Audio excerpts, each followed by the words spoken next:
तो स्वागत है मित्रों आपका हमारे चैनल पर। सिंहासन 32 छठा भाग, राजा भोज और सम्राट विक्रमादित्य की कथा। उज्जैनी की धरती पर संध्या का समय था। राजा भोज अपने राजमहल के प्रांगण में खड़े उस दिव्य सिंहासन को निहार रहे थे जिसे भूमि से निकलवाया गया था। वो सिंहासन साधारण नहीं था। उसके चारों ओर 32 पुतलियां थीं और हर पुतली में सम्राट विक्रमादित्य की किसी महान कथा का वास था। राजा भोज जैसे ही सिंहासन पर बैठने का प्रयास करते, कोई ना कोई पुतली जीवित हो उठती और कहती, राजन, पहले विक्रमादित्य की ये कथा सुनिए, फिर सिंहासन पर बैठने का अधिकार सोचिए। आज छठी पुतली ने राजा भोज को संबोधित किया। पुतली बोली, राजा भोज, आज मैं तुम्हें विक्रमादित्य की न्याय, करुणा और आत्म बलिदान से जुड़ी कथा सुनाती हूं। राजा भोज ने विनम्रता से सिर झुकाया और कथा आरंभ हुई। कथा आरंभ। बहुत समय पहले उज्जैनी पर सम्राट विक्रमादित्य का शासन था। वे प्रजा के सुख दुख को अपना सुख दुख मानते थे। एक दिन की बात है, नगर के द्वार पर एक वृद्ध ब्राह्मण रोता बिलखता खड़ा था। द्वारपाल उसे बार बार हटाने की कोशिश कर रहे थे, लेकिन वो कहता जा रहा था, मुझे न्याय चाहिए, मुझे स्वयं राजा से मिलना है। जब ये बात विक्रमादित्य तक पहुंची तो उन्होंने तुरंत आदेश दिया, ब्राह्मण को ससम्मान दरबार में लाया जाए।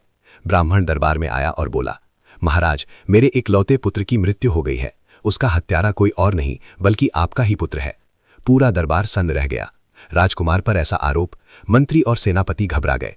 किसी ने कहा, यह झूठ बोल रहा है, लेकिन विक्रमादित्य ने गंभीर स्वर में कहा, सत्य चाहे कितना ही कटु क्यों ना हो, उसे सुना जाएगा।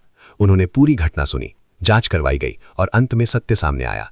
राजकुमार से अनजाने में ब्राह्मण पुत्र की मृत्यु हो गई थी। दरबार में सन्नाटा छा गया। मंत्री बोले, महाराज, ये दुर्घटना थी, राजकुमार को क्षमा किया जाए। लेकिन विक्रमादित्य उठ खड़े हुए। उनकी आंखों में आंसू थे, पर स्वर दृढ़। उन्होंने कहा, यदि अपराधी मेरा पुत्र है तो क्या न्याय बदल जाएगा? राजा का पुत्र होना अपराध से मुक्त नहीं करता। ब्राह्मण कांपते स्वर में बोला, महाराज, मुझे बदले में कुछ नहीं चाहिए, बस न्याय चाहिए। राजा का निर्णय। विक्रमादित्य ने भारी मन से निर्णय सुनाया। राजकुमार को वही दंड मिलेगा जो एक सामान्य नागरिक को मिलता। यह सुनकर रानी मूर्छित हो गई। पूरा नगर रो पड़ा, लेकिन राजा अपने निर्णय से डिगे नहीं। दंड के दिन राजा स्वयं वहां उपस्थित रहे। जैसे ही दंड पूरा हुआ, विक्रमादित्य ने ब्राह्मण के चरणों में गिरकर कहा, यदि मेरे न्याय से तुम्हारा दुख कुछ भी कम हुआ हो तो मुझे क्षमा करना।